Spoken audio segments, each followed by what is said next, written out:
Well, ladies and gentlemen, Greg Aussie. In this video, I'm going to take a look at all the major currency pairs versus the U.S. dollar and look at two of the major stock indices, the broader stock indices. So a lot to do as we prepare for the new trading week. So let's get started. Let's start by taking a look at the euro versus U.S. dollar on the 4-hour chart. And this week, we did move below this cluster of moving averages defined by the 200-day moving average, the 200-bar moving average on the 4-hour chart, and the 100-day moving average. We fell below that 100-bar moving average, and it looked like the sellers were going to take control, but we could not sustain the momentum to the downside, helped by what was the weaker than expected U.S. jobs report today, and that sent the euro versus U.S. dollar racing through all those moving averages and up through the 100-bar moving average on the 4-hour chart as well. In addition to that, we moved above this level right through here at the 1.0872 level. That level corresponded with different swing lows through here, forming this floor, and then we moved below that level and became a ceiling level through there. I'm going to redraw it here just to make it look easy, have it look easy for you to see. You can see support through here, resistance through here, moving down. So we broke above that level in trading here today, and that's going to be a level of importance next week. If the price can stay above that level, the bias remains to the upside. So any sort of corrective move toward that level, we look for buyers on the dip. This swing area up through here at 109.15 to 22 is going to be the next target to get to and through. If we break below that level, it's a move toward our high price. Not for the year, but for the month of July, that came in at 109.474. The high price for the year was made through these levels through here. Those levels came in at 109.632, then 109.812 for the euro versus U.S. dollar. So there's work to do on the top side, but the key level on any sort of corrective move would be this 72 level, and you see that the 100-bar moving average on the 4-hour chart is moving up toward that level. So it's going to be joined by that 72 level up there. Let's take a look at the dollar versus yen next. And again, we'll look at the 4-hour chart for this currency pair. I spread it out quite wide here because we had to go all the way back to this area through here, where we had a number of different swing lows and swing highs, where the market tried to figure out which way it wanted to do. And then the last thing it did right through here was find support buyers here and come back down, find support buyers here, and push to the upside. So this area is key. And lo and behold, the price came down to that area, or the high of that area, and found support buyers. We do have room between the 146.51 and 145.89 for this to wander in trading next week within that yellow area, or even today into the close. If it does get below the 89 level, however, all bets are off for any dip buying in this pair as the trend continues. Could see the market move all the way down toward the 140.24 level, retracing the entire move to the upside that we saw from the end of December.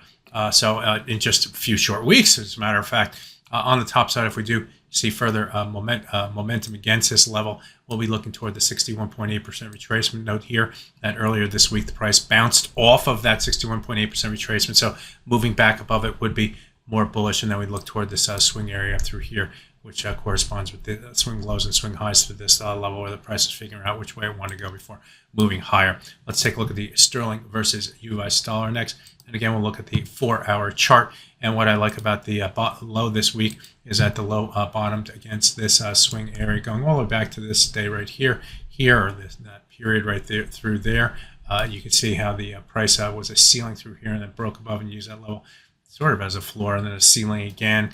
It got messy, but there are different spots along the way, like right here, where it used it as a ceiling before moving to the upside. We came back down to that level. So 127.10 key level on the downside. The more immediate is this 200-bar moving average on the 4-hour chart at 128.046. That's going to be our close barometer for the new trading week. Another barometer level might be the 38.2% retracement at 127.59. In trading this week, we did come down toward the level, tried to find support, and then broke through the level, moving down to our 10 level. And then when we moved to the upside in trading here today, getting it back above the 38.2% retracement was somewhat important. On the top side right here, we do have a swing area between 128.45 and 128.67 with the price trading just below the 200-bar moving average. If we start to trade more above that level, that's going to be a level of interest, as is the 100-bar moving average on the 4-hour chart. You can see how that's starting to turn over, indicative of more potential downside momentum in this currency pair. Recall that this week the Bank of England did cut rates by 25 basis points. That sent the price initially to the downside, but now we're seeing the U.S. Treasury cut rates in the U.S. Forget the Fed; we don't need it. We're having the Treasury do it for us, and that is helping to weaken the dollar and strengthen the pound versus U.S. dollar. But there's a battle going on between buyers and sellers. Let's take a look at the sterling versus, or the dollar versus Swiss franc. And again, I just spread it out because we had a big, huge move to the downside that took the price to the lowest level, going back to this period right through here, which is from early February and going all the way back to the month of end of December through here. A number of different swing levels within this area here, either provided support or resistance for this pair before moving to the upside.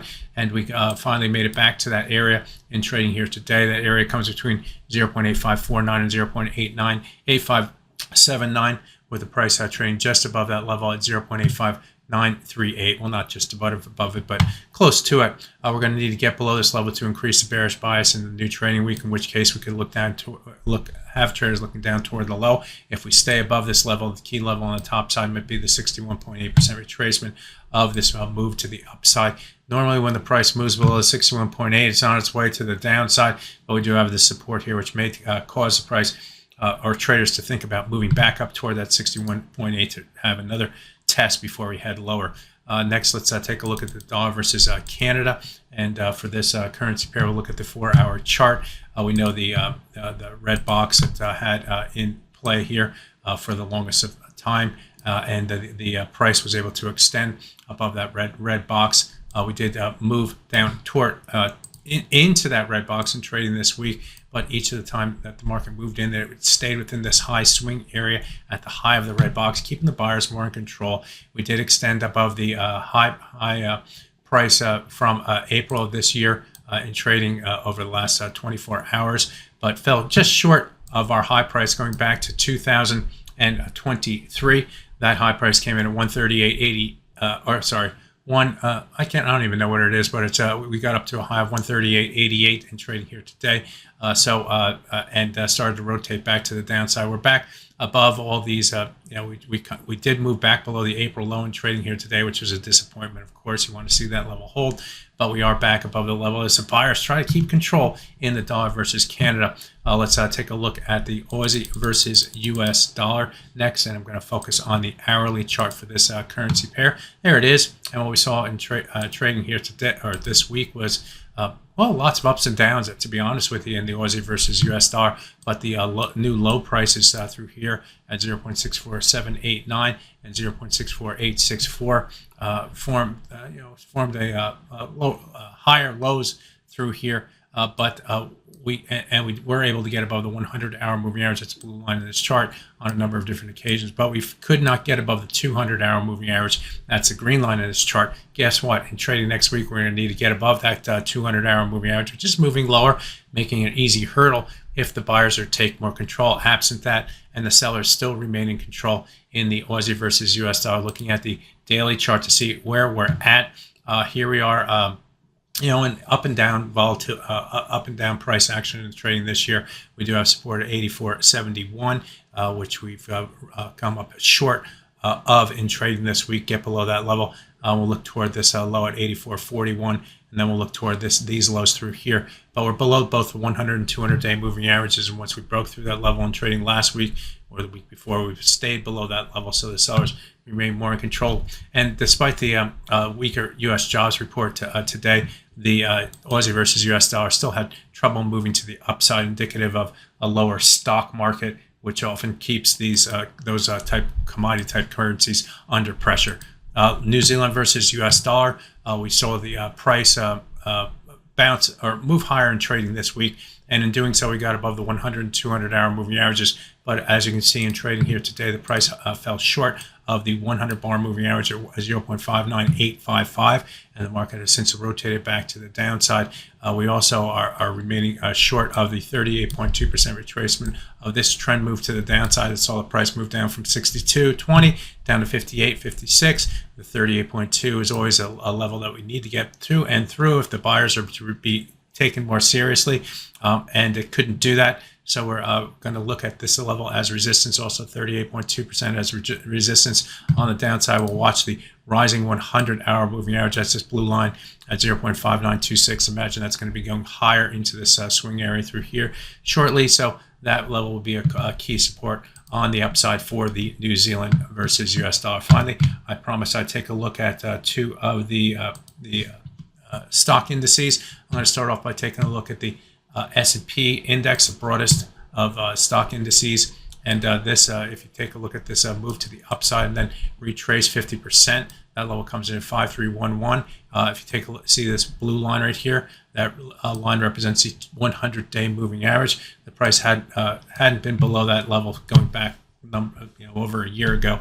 So the inability in trading here today, we actually did move below that level. We came down to 5302, but have since moved back to the upside, currently trading at 5326.77. So it's above the 100-day moving average, above the 50% retracement of just this last move to the upside. This is going to be the key level in for traders next week. Stay above, and we could see more rotation back toward the 38.2% retracement, which also happens to correspond with some important swing lows through here. You can see more or less with the how this was a floor and then another floor and another floor before breaking to the downside and trading here today. So that is going to be another key level on the top side. So we're ping pong right now. We're above the 100-day, below the 38.2% retracement. Those are going to be the key levels in trading next week for the S&P index. And finally, the Nasdaq index, taking a similar look of the move up from this low right here, the April low, to the high price that we saw